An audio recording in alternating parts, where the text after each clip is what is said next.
Friends, మీరు mini mart, super market లేదా డీమార్ట్ లాగా పెద్ద బిజినెస్ చేయాలనుకుంటున్నారా?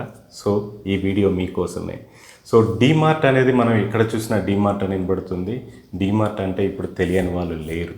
సో చాలా రోజుల క్రితం, మనకు చాలా ఇయర్స్ క్రితం చాలా సూపర్ మార్కెట్ నేమ్స్ అనేవి వినుకుంటూ వచ్చాం. వాటన్నిటిని పక్కకు నెట్టి, వాటన్నిటిని వెనక్కి నెట్టి డీమార్ట్ అనేది సూపర్ మార్కెట్లో రారాజులా ఎలా వెలుగుతుంది, ఆ డీమార్ట్ అనే బిజినెస్ లాభాలలోకి ఎలా వెళ్ళింది, చాలా పెద్ద బిజినెస్ ఎలా చేయగలుగుతుంది అనేవన్నీ మనము ఈ వీడియోలో మాట్లాడుకుందాం.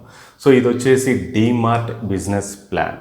సో డీమార్ట్ బిజినెస్ మోడల్ అనేది సక్సెస్ఫుల్గా ఎలా రన్ అవుతుంది అనేది మనం మొత్తం ఈ వీడియోలో చూడబోతున్నాము. ఒకవేళ మీరు బిజినెస్ పెట్టాలనుకుంటున్నా, బిజినెస్ పెట్టబోతున్నా, సూపర్ మార్కెట్ డీమార్ట్ లాగా పెట్టాలనుకున్నా, సూపర్ మార్కెట్ పెట్టాలనుకున్నా, లేదా మీరు ఏ ఇతర బిజినెస్ చేస్తున్నా కూడా ఈ డీమార్ట్ బిజినెస్ మోడల్ మీరు తెలుసుకుంటే మీ బిజినెస్లో చాలా సక్సెస్ చూడవచ్చు. So friends, welcome to KP business Guru. నా పేరు కృష్ణప్రసాద్. ఇప్పుడు వరకు మీరు నా ఛానల్ సబ్స్క్రైబ్ చేయకపోతే వెంటనే సబ్స్క్రైబ్ చేసుకోండి, పక్కనే ఉన్న బెల్ ఐకాన్ నొక్కండి. సో ఫ్రెండ్స్, డైరెక్ట్గా వీడియోలోకి వెళ్ళిపోదాం. సో ఫ్రెండ్స్, డీమార్ట్ అనే సంస్థని రాధాకృష్ణ దవాని స్టార్ట్ చేయడం జరిగింది. పెద్ద బిజినెస్ మ్యాన్, చాలా స్టాక్స్, చాలా పెద్ద కంపెనీస్ను హోల్డ్ చేసి పెట్టుకున్నారు. షేర్ హోల్డ్ ఇతను చాలా పెద్ద కంపెనీస్లో షేర్స్ని హోల్డ్ చేసి పెట్టుకున్నారు. ఇతను కస్టమర్స్ పల్స్ తెలిసిన అతను. సో కస్టమర్స్ని ఎలా బిహేవ్ చేయాలి, కస్టమర్స్ ఏం కోరుకుంటున్నారు, కన్జ్యూమర్స్ ఏం కోరుకుంటున్నారు, వాళ్ళకి ఎలాంటి ప్రోడక్ట్ని ఇవ్వాలి, మనం టార్గెట్ చేసిన క్లయింట్స్, కస్టమర్స్ ఎవరు అనే తెలిసిన అతను.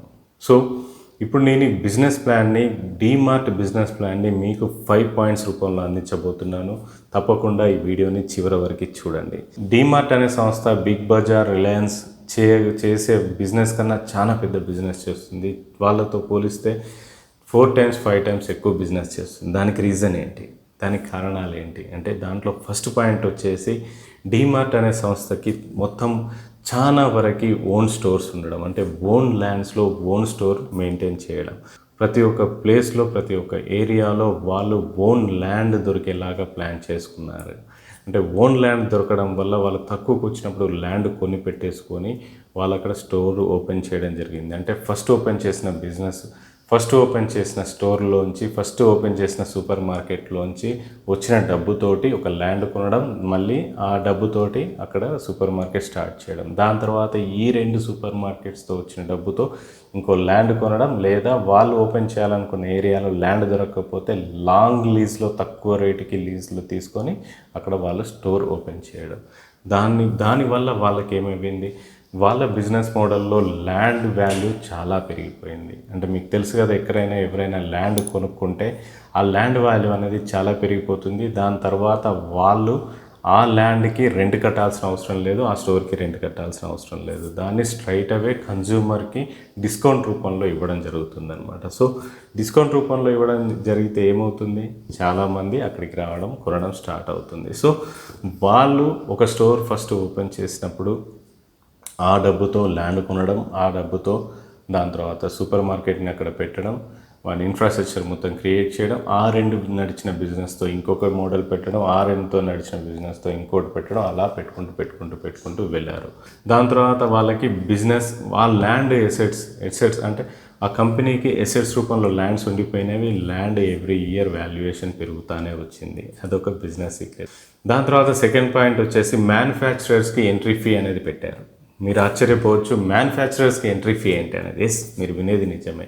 మ్యానుఫ్యాక్చరింగ్ అనేది స్లాటరింగ్ ఫీ అనేది ఎంట్రీ చేశారు. అంటే ఒకవేళ మ్యానుఫ్యాక్చరింగ్ వాళ్ళు కొత్తగా తయారు చేసిన వాళ్ళు, ఎవరైనా మ్యానుఫ్యాక్చరర్స్ సోప్ తయారు చేస్తారనుకోండి, లేదా షాంపూ తయారు చేస్తారనుకోండి, వాళ్ళు డీమార్ట్లో అమ్మాలి అని అనుకుంటే కొంత ఫీజు అనేది పే చేయాలి. ఎందుకు ఫీజు పే చేయాలి అని అంటే, డీమార్ట్ అనేది అంత స్ట్రాంగ్ లెవెల్లోకి వెళ్ళిపోయింది, అంత సిస్టమేటిక్గా, అంత స్ట్రాంగ్గా, అంత సిస్టమ్స్ మెయింటైన్ చేస్తారు. కాబట్టి డీమార్ట్లో వాళ్ళ ప్రొడక్ట్ లిస్ట్ అవుతే వాళ్ళ బిజినెస్ బాగా జరుగుతుంది. దాని తర్వాత వాళ్ళు వేరే స్టోర్స్లో కూడా వాళ్ళ ప్రొడక్ట్స్ని అమ్ముకోవచ్చు అనమాట. సో దానివల్ల డీమార్ట్కి లాభం ఏంటి అంటే, మ్యానుఫ్యాక్చరర్కి లాభం ఏంటి అంటే, మ్యానుఫ్యాక్చరర్కి వాళ్ళ ప్రొడక్ట్ లిస్ట్ అవుతుంది, బాగా సేల్స్ అవుతాయి. దానివల్ల డీమార్ట్కి లాభం ఏంటి, ఆ ఎంట్రీ ఫీ వాళ్ళు కలెక్ట్ చేసేసుకొని దాన్ని కస్టమర్స్కి డిస్కౌంట్ రూపంలో ఇవ్వడం అనమాట. అంటే రిటర్న్ వీళ్ళకి మ్యానుఫ్యాక్చరర్కి సేల్ అవుతుంది, ప్లస్ కస్టమర్కి ఎక్స్ట్రా డిస్కౌంట్ వస్తుంది అనమాట. అందువల్ల వాళ్ళు కస్టమర్స్కి కొంచెం ఎక్కువ డిస్కౌంట్ ఇవ్వగలుగుతున్నారు. ఇది వచ్చేసి సెకండ్ పాయింట్. థర్డ్ పాయింట్ వచ్చేసి వాళ్ళు డీమార్ట్ వాళ్ళు మిడిల్ క్లాస్ కస్టమర్స్ని పట్టుకున్నారు. అంటే మిడిల్ క్లాస్ అనేది మన ఇండియాలో చాలా పెద్ద స్పెండింగ్ కెపాసిటీ ఎక్కువ ఉన్న వాళ్ళు. వాళ్ళ స్టోర్స్ అన్నీ మీరు చూడండి, మిడిల్ క్లాస్కి తర్వాత రెసిడెన్షియల్కి దగ్గరగా ఉంటాయి, చాలా రెసిడెన్షియల్కి రీచబుల్గా ఉంటాయి, చాలా పెద్ద స్టోర్స్ ఉంటాయి. సో మిడిల్ క్లాస్ వాళ్ళని టార్గెట్ చేస్తూ మిడిల్ క్లాస్ వాళ్ళకి సూటబుల్ అయ్యే ప్రొడక్ట్స్ని పెడుతూ మిడిల్ క్లాస్ని అట్రాక్ట్ చేసుకునే వాళ్ళు పెట్టారు. అంటే కొంచెం లో ఉన్నా హై ఉన్నా వాళ్ళని టార్గెట్ చేసే బదులు మిడిల్ క్లాస్ వాళ్ళని టార్గెట్ చేయడం వల్ల బిజినెస్ ఎక్కువ అవుతుందనే బిజినెస్ స్ట్రాటజీతో వాళ్ళు ముందుకెళ్ళడం జరిగింది. సో వాళ్ళకి క్లియర్గా తెలుసు వాళ్ళ టార్గెట్ కస్టమర్స్ ఎవరో, వాళ్ళ టార్గెట్ కస్టమర్స్కి ఎక్కడ పెడితే వాళ్ళు రీచ్ అవుతారో తెలుసు. వాళ్ళు అలాంటి రెసిడెన్షియల్ ఏరియాలోనే పెట్టారు. మీరు డీమార్ట్ స్టోర్ చూడండి, మీకు మంచి మిడిల్ క్లాస్ ఇన్కమ్ ఉన్న దగ్గర సిటీకి కొంచెం దగ్గరలో మంచి కాలనీస్లలో పెడతారు. ఇప్పుడు కేపీహెచ్బిలో తీసుకుంటే మీకు మలేషియన్ టౌన్షిప్లో, లేదా మీరు లింగంపల్లిలో తీసుకుంటే అక్కడ పెద్ద స్టోర్ ఉంది. దిల్షుక్ నగర్లో చూస్తే మొత్తం రెసిడెన్షియల్ ఏరియాస్కి చాలా దగ్గరలో ఉండేలాగా చాలా పెద్ద స్టోర్స్ ప్రతి ఒక్కటి దొరికేలాగా మిడిల్ క్లాస్ అవసరాలని గమనించి మిడిల్ క్లాస్ కావాల్సిన వస్తువులన్నీ కూడా అందులో పెడతారు. సో ఇది థర్డ్ పాయింట్, చాలా వాల్యుబుల్ పాయింట్. మిడిల్ క్లాస్ కస్టమర్స్ని టార్గెట్ చేయడం, మిడిల్ క్లాస్కి సంబంధించిన వస్తువులని పెట్టి ఎక్కువ శాతం అమ్మడం, దానివల్ల ఎక్కువ బిజినెస్ అవుతుంది. ఫోర్త్ పాయింట్ వచ్చేసి వాళ్ళ సూపర్ మార్కెట్ మీరు చూడండి వస్తువులతో నిండిపోయి ఉంటాయి. హంగామా ఉండదు, డెకరేషన్స్ ఎక్కువగా ఉండవు, తలతలలాడే లైట్స్ ఎక్కువగా ఉండవు, కానీ ఎక్కడ చూసినా వస్తువులు ఫుల్గా నిండిపోయి ఉంటాయి. మనకి ఎక్కడ చూసినా డిస్కౌంట్స్ కనబడుతూ ఉంటాయి, ఎక్కడ చూసినా వస్తువులు కనబడుతూ ఉంటాయి, ఎక్కడ చూసినా చాలామంది కనబడతారు. అరే ఈ రేట్ ఎక్కడ లేదు అనుకునేలాగా వాళ్ళు క్రియేట్ చేసి పెడతారు ఆఫర్స్ కానీ అవి కానీ. సో వాళ్ళ సూపర్ మార్కెట్లోకి వెళితే లేదు అనే వస్తువు ఉండదు, ప్రతి ఒక్కటి దొరుకుతాయి అక్కడ. సో నాన్ బ్రాండెడ్ ఉంటాయి, బ్రాండెడ్ ఐటమ్స్ ఉంటాయి, అన్ని ఐటమ్స్ ఉంటాయి. నాన్ బ్రాండెడ్ ఐటమ్స్ కూడా క్వాలిటీ ఉన్న ఐటమ్స్ని వాళ్ళు అక్కడ పెడతారు. సో వాళ్ళు ప్లేసెస్ని ఎక్కువగా డెకరేషన్స్కి యూజ్ చేయకోకుండా ఎక్కువ ప్రొడక్ట్స్ని నింపేసి ఎక్కువ శాతం అమ్మడానికి ట్రై చేస్తారు. సో వాళ్ళ స్టాఫ్ని కానీ మంచి స్టాఫ్ని, మంచి ట్రైనింగ్ పెట్టిన స్టాఫ్ని, తక్కువ స్టాఫ్ని నలుగురు చేసే వర్క్ ఇద్దరితో చేసేలాగా ప్లాన్ చేసి స్టోర్ని మేనేజ్ చేయడం జరుగుతుంది. దానివల్ల వాళ్ళు వాళ్ళ ప్లేస్ని ఎక్కువగా యూటిలైజ్ చేసుకొని ఎక్కువగా అమ్మి ఎక్కువ డిస్కౌంట్స్ ఇస్తారు. ఎక్కువ డిస్కౌంట్స్ ఇవ్వడం వల్ల ఎక్కువ కస్టమర్స్ వస్తారు, వాళ్ళకి ఎక్కువ బిజినెస్ అవుతుంది అనమాట. సో ఫిఫ్త్ పాయింట్ వచ్చేసి చాలా వాల్యుబుల్ పాయింట్, చాలా మంచి పాయింట్, ఎవరు చేయని పాయింట్ అనమాట. అది వచ్చేసి లోకల్ బ్రాండ్ని వాళ్ళు ప్రమోట్ చేయడం. అంటే ఏపీలో వచ్చేసి ఏపీ బ్రాండ్స్, ఆంధ్రప్రదేశ్లో తయారయ్యే బ్రాండ్స్, లోకల్ బ్రాండ్స్ని తీసుకొచ్చి పెట్టేసేయడం. అదే కర్ణాటకలో చేస్తే కర్ణాటకలో బ్రాండ్స్, తర్వాత ఇంకో స్టేట్లో చేస్తే ఇంకో బ్రాండ్స్, అక్కడ తయారయ్యే లోకల్ బ్రాండ్స్ని వాళ్ళు బాగా ప్రమోట్ చేస్తారు. సో దానివల్ల వాళ్ళకి ఏం లాభము, లోకల్ బ్రాండ్స్ని ప్రమోట్ చేయడం వల్ల లోకల్లో బిజినెస్ జనరేట్ అవుతుంది, వాళ్ళకి సపోర్ట్ చేసినట్టు ఉంటుంది, వాళ్ళకి కొంచెం తక్కువ రేట్లో వస్తుంది, కస్టమర్స్కి ఎక్కువ డిస్కౌంట్స్ ఇస్తారు. ఇక్కడ అన్ని పాయింట్స్లో కూడా కస్టమర్స్ని దృష్టిలో పెట్టుకునే వీళ్ళు బిజినెస్ అనేది రన్ చేయడం జరుగుతుంది. వాళ్ళ లాభం కన్నా కస్టమర్స్కి ఎక్కువ లాభం కల్పించాలి అని వాళ్ళు చూడడం వల్ల వాళ్ళకి కస్టమర్స్ ఎక్కువ లాభాలు తీసుకొచ్చి పెడుతున్నారు. సో ఆ లోకల్ బ్రాండ్స్ని పెట్టుకోవడం వల్ల, లోకల్ బ్రాండ్స్ అంటే నార్మల్ బ్రాండ్స్ కావు, వీక్ బ్రాండ్స్ కాదు, తక్కువ క్వాలిటీ ఉండే బ్రాండ్స్ కాదు, చాలా క్వాలిటీగా ఉంటాయి అవి. దానివల్ల కన్జ్యూమర్స్ కూడా హ్యాపీగా ఉంటారనమాట.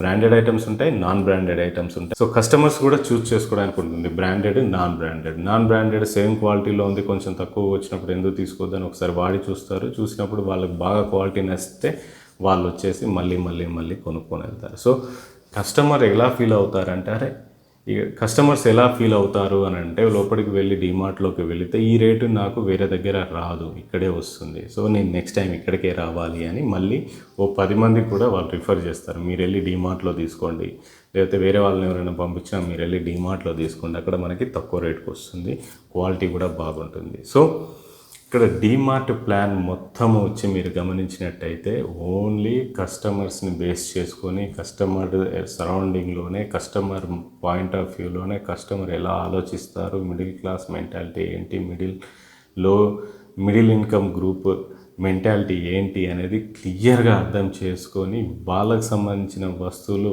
వాళ్ళకు కావాల్సిన క్వాలిటీలో, వాళ్ళకు కావాల్సిన రేట్లో అందించడం వల్ల డీమార్ట్ అనేది సక్సెస్ఫుల్గా రన్ అవుతుంది. చాలా మంచి లాభాలని వాళ్ళు చూస్తున్నారు. సో ఫ్రెండ్స్, మీరు ఒకవేళ మీ బిజినెస్ని పెట్టాలి అని అనుకుంటే, మీ బిజినెస్ చేసే బిజినెస్కి మీరు మీ కస్టమర్స్ కోసం ఆలోచిస్తే మీ బిజినెస్ కూడా చాలా మంచి రేంజ్కి వెళ్తుంది. మనకు కస్టమర్స్ కావాల్సినవి మనం ఇచ్చినప్పుడు మనకు కావాల్సినవి కస్టమర్స్ ఇస్తారు. సో ఫ్రెండ్స్, ఈ 5 పాయింట్లు మీరు ఏ బిజినెస్ చేసినా, ఏ బిజినెస్ చేయబోతున్నా ఈ 5 పాయింట్లు గుర్తుపెట్టుకోండి. ఈ 5 పాయింట్లను రిలేటెడ్ చేసేసుకొని కస్టమర్ సెంట్రిక్గా మీరు బిజినెస్ని స్టార్ట్ చేయండి. మీ బిజినెస్ తప్పకుండా గ్రో అవుతుంది. చాలామంది ఎంటర్‌ప్రెన్యూర్‌గా మారి చాలా వెల్త్‌ని, జాబ్స్‌ని క్రియేట్ చేయాలని కోరుకుంటూ మరొక వీడియోతో మళ్ళీ కలుసుకుందాం. మీ కృష్ణప్రసాద్ సైనింగ్ ఆఫ్.